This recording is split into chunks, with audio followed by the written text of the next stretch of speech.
2 tahun yang lalu, saya jalan ke 4 negara Afrika dan cukup lama tinggal di sana. Dan rencananya akhir tahun ini, saya akan ke Afrika Selatan juga cukup lama rencananya tinggal di sana. Saya cukup serius mempelajari Afrika. Prediksi saya mungkin bisa dikatakan nyeleneh, tapi itulah Sontoloyo. Prediksi ini sebenarnya untuk saya pribadi, bukan untuk semua orang. Tapi kalau ada yang setuju, boleh juga dipakai sebagai referensi. Menurut saya, dalam 40 tahun ke depan, label Made in Afrika akan ada di mana-mana seperti Made in China hari ini pada banyak negara di Eropa, seperti pada pakaian, handuk, gadget, handphone. Yang kita tahu pada saat ini di Eropa adalah kebanyakan Made in China. Prediksi saya berani mengatakan lebih jauh. Produk-produk Afrika sebentar lagi akan menggantikan barang-barang yang saat ini dibuat perusahaan Cina daratan, di mana Cina berencana memindahkan banyak pabriknya ke Afrika. Strategi ini seperti Amerika memindahkan pabriknya ke Cina di tahun 90-an, di tahun 2000-an. Banyak kemajuan telah dibuat oleh Afrika dengan perkembangan industrinya selama 10 tahun terakhir. Sebagian besar negara Afrika telah menikmati pertumbuhan ekonomi yang berkelanjutan, dalam beberapa kasus dengan tingkat pertumbuhannya di atas 5%, didukung oleh kenaikan harga komoditas, surplus anggaran, banyaknya investasi, dan mulai sedikit konflik. Bahkan di beberapa tempat konfliknya sudah hilang. Sektor jasa berkembang di seluruh benua Afrika. Sementara boomingnya telekomunikasi didorong juga oleh penggunaan ponsel. Penetrasi internet sangat berperan untuk majunya Afrika. Terutama yang paling utama adalah sektor layanan keuangan, sangat dinamis. Benar ada fakta bahwa 28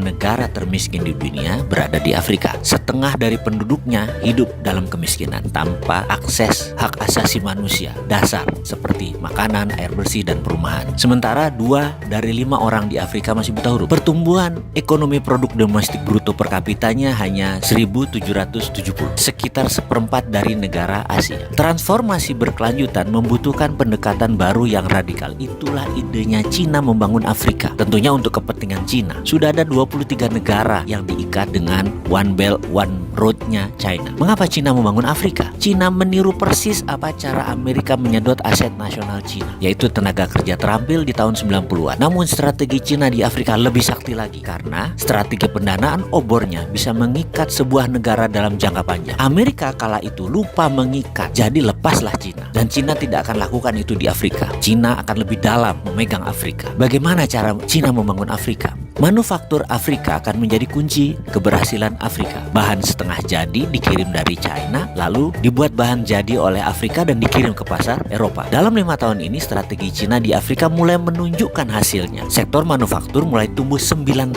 per tahunnya, dan sektor pertanian tumbuh 17%. Walau Afrika saat ini hanya mengontribusi 2% dari manufaktur global, tapi kemajuannya terlihat jelas. Uni Afrika telah menempatkan sektor manufaktur di jantung agenda 2063-nya. Kerangka kerja strategis untuk transformasi sosial ekonomi benua ini selama 50 tahun ke depan, yang memiliki perjanjian dan dukungan penuh dari semua 55 negara, ditambah obor Cina. Saat ini, sebagian besar industri Afrika awalnya berfokus pada perakitan bernilai tambah rendah. Namun dalam 5 tahun ke depan, karena bahan baku yang diperlukan tersedia secara lokal, akan mulai ke arah produksi industri bernilai tambah tinggi. Cina di Afrika sudah mulai membangun industri bernilai tambah tinggi seperti perusahaan petrokimia dan berbagai mesin produksi lainnya. Industri petrokimia di Mesir misalnya, potensi untuk menciptakan ribuan tenaga kerja langsung, dan saya perkirakan akan membantu melipat gandakan ekspor Mesir dalam beberapa tahun ke depan. Untuk pertama kalinya Afrika akan memiliki industri dasar seperti plastik, bahan bangunan, suku cadang otomotif yang memungkinkan mereka memproduksi berbagai macam perakitan secara lokal. Afrika itu mulai menggeliat positif, terutama pada saat ketegangan perdagangan antara AS dan Cina yang berdampak pada produksi kedua negara tersebut. Kebanyakan Afrika yang mengambil keuntungan. Secara demografi, Afrika pada tahun 2050 akan memiliki tenaga kerja yang lebih besar dan lebih muda dari Cina atau India. Sektor manufaktur